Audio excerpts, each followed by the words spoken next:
Weka hapo hapo. Mheshimiwa mwenyekiti wa uchaguzi kwenye UVIWATA, si ndio? Ndio. Yeah. Nashukuru. Je, umepata ugumu gani katika uchaguzi huu? Sijapata ugumu kwa sababu zoezi limeenda vizuri. Zoezi limeenda vizuri na wajumbe na kolam yote imechaguliwa kwa mfumo wa demokrasia na kwa uwazi. Kila kitu kimeenda sawa. Kimeenda vizuri. Kwa mujibu wa sheria. Okay. Jina tukumbushe, unaitwa? Naitwa Frank Msigala kutoka Best Information. Best Information Daycare. Naam. Okay, nashukuru. Lakini pia unawaeleza nini watu mbalimbali kwa mkoa wa Ruvuma na wale wamiliki wa vituo vya daycare kwa mkoa mzima? Ninachoweza kusema ni kwamba swala la malezi ya watoto kwa sasa mambo yamebadilika. Hivyo basi wazazi na wadau mbalimbali wasiwaache watoto nyumbani, kuachia house girl, kuachia nani. Sasa kuna vituo ambavyo vya kitaalamu kabisa daycare, kwamba muda mchana mzazi anapokuwa busy na shughuli zake anafikisha kwenye kituo cha kulea watoto ambapo kuna walimu, kuna hao walezi.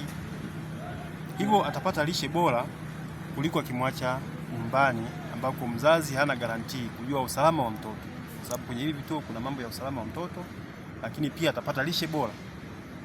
Kwa hiyo ninachoweza kuwashauri mtoto wa kuanzia hiyo miaka 2 na kuendelea wafikishwe kwenye vituo vya malezi ya watoto ambako serikali ikishirikiana na wadau ambao ni wamiliki wa daycare wameweza kukubali na kurasimisha kwamba watoto wapelekwe wapate huduma bora.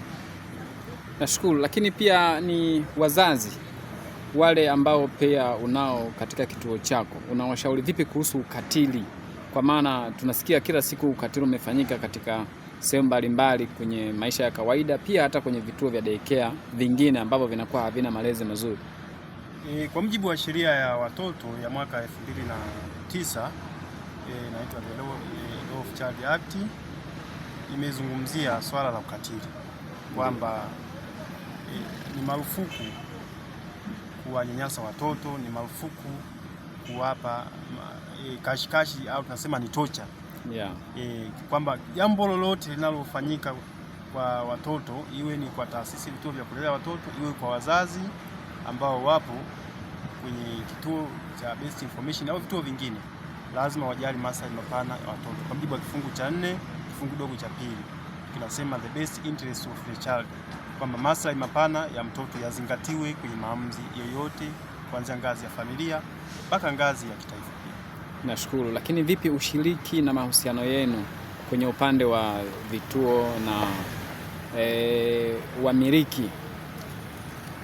Tumesema kwenye maamuzi yoyote ambayo yanakuwa yanafanyika lazima yazingatie swala la maslahi mapana ya watoto. Tunasema the best interest of the child. Ni any decision ya taasisi au maamuzi yoyote kwenye taasisi, iwe kwenye ngazi ya familia, iwe ngazi ya ukoo, iwe ngazi ya kitaifa, lazima maslahi mapana ya mtoto yazingatiwe. Lakini sio kwenye sheria za Tanzania tu.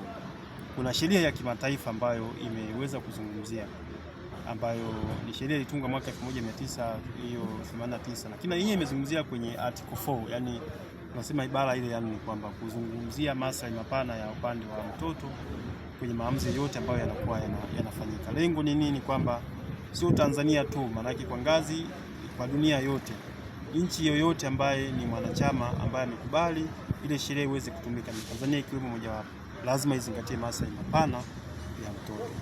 Kwa hiyo kama kunakuwa na jambo la unyanyasaji, ni kosa la jinai kwa mujibu wa sheria ya watoto. Kwa mtoto hataki kupigwa, anatakiwa alelewe, aelekezwe vizuri. Lakini jambo lingine kwenye masuala ya unyanyasaji wa watoto, kwa sasa kuna swala la utandawazi.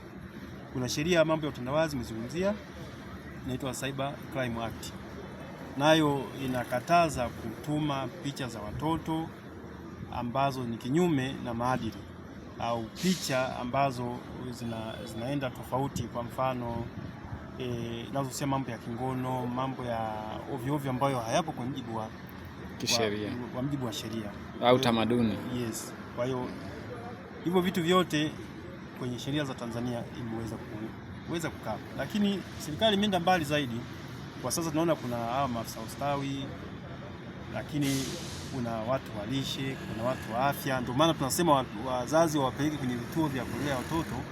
Tafsiri yake viongozi hao wanafika kwenye hivyo vituo, ndio, na vimesajiliwa kwa mujibu wa sheria. Kwa hiyo mzazi anakuwa na garantii, anajua mtoto wake yupo sehemu salama kabisa. Ndio. Ukilinganisha kama angemwacha nyumbani hajafunga CCTV kamera, hata kama amefunga CCTV kamera umeme umezima, kwa hiyo mzazi hawezi kuangalia nini kinaendelea, ila akimpeleka kwenye vituo vya kulea watoto anafahamu, kwa sababu akimleta mtoto asubuhi lazima kuna utaratibu wa kuweza kusaini labda kwenye daftari au kwenye kumbukumbu fulani. Lakini mzazi hata muda wa jioni anaenda kumchukua mtoto, lazima kuna utaratibu ambao kwenye hivi vituo vimewekwa kwamba lazima saini, atafahamu nani amemchukua mtoto. Kwa hiyo mambo ya utekaji, mambo ya watoto kupotea, hiyo kitu inakuwa haipo hilo swala, kwa sababu mtoto yupo mazingira salama. Naam. Ya, nashukuru sana, pia tukutane UDF TV. Mheshimiwa, tunakushukuru sana. Tukumbushe jina. Kwa jina naitwa Frank Msigala. Pia mimi ni mwanasheria, lakini ni mkurugenzi wa Best Information Daycare, lakini upande mwingine na shule ya msingi inaitwa Best Vision Primary School. Karibuni sana. Asante sana. Hizi zote zinapatikana wapi hapa? Best Information tunapatikana Mji Mwema, tunapatikana na Mwenge Mshindo, lakini Best Vision Primary School tupo pale Mwanamonga. Pale shule ipo vizuri, wanafunzi wanavaa suti ili kuhakikisha master imepanda, mtoto anazingatiwa, vijana wanajidai, lakini wanajifunza na TEHAMA pia. Sababu ulimwengu tunaenda nao ni ulimwengu wa akili mnemba wa TEHAMA au early technology. Okay. Kumbe ni mwanasheria, ndio maana unashuka kwa vifungu zaidi. Tutakuja tuone suti mzee.